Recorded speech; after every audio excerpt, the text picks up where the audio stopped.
ulang tahun ke-55 Universiti Kebangsaan Malaysia adalah masanya untuk kita merenung kembali dan belajar daripada segala pencapaian hebat di masa lalu kita. Ia juga adalah masa untuk kita terus melihat ke hadapan, berinovasi, bermimpi dan berusaha untuk mencapai lebih kecemerlangan.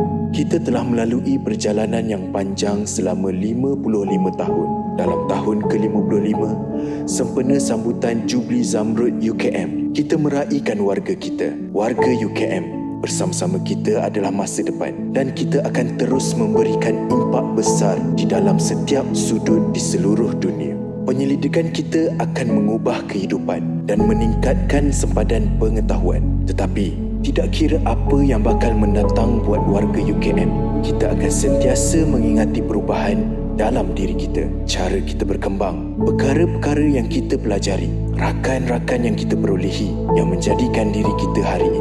Kita semua adalah sebahagian daripada jalan cerita yang sama. Kita semua adalah sebahagian daripada sesuatu yang istimewa. Inilah semangat perintis Universiti Kebangsaan Malaysia. Inilah untuk tahun-tahun yang mendatang. Telah lebih separuh abad, Universiti Kebangsaan Malaysia mendukung hasrat rakyat dan mencapai kejayaan yang cukup cemerlang.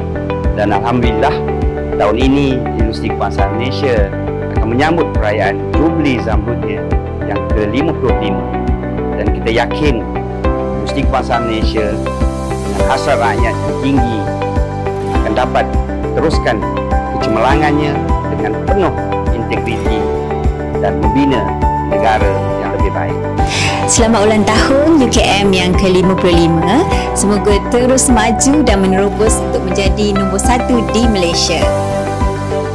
Selamat menyambut ulang tahun kepada UKM, ulang tahun Jubli Zamrud, dengan harapan agar terus melakukan kecemerlangan dan semua kaki tangan warga dan juga pelajar terus berimpak dengan cemerlang dengan Universiti Kebangsaan Malaysia yang kita cintai. Tahniah kepada UKM yang telah mencapai usia 55 tahun, bermakna UKM semakin matang dan semoga terus cemerlang dan terbilang. Selamat menyambut hari ulang tahun UKM kali yang ke-55. Semoga kita semua warga UKM akan sentiasa maju jaya dalam apa juga yang diusahakan. Sungguh enak tepung pelita, mari dijamu bersama rakan. Buat warga UKM tercinta, selamat menyambut ulang tahun ke-55 saya ucapkan. Hai, Assalamualaikum. Selamat ulang tahun ke-55 tahun UKM. Semoga UKM akan lebih mendunia, lebih maju dan lebih dikenali di seluruh dunia. Selamat menyambut Ulang tahun UKM yang ke-55. Happy anniversary UKM, you are the best. Selamat ulang tahun UKM yang ke-55.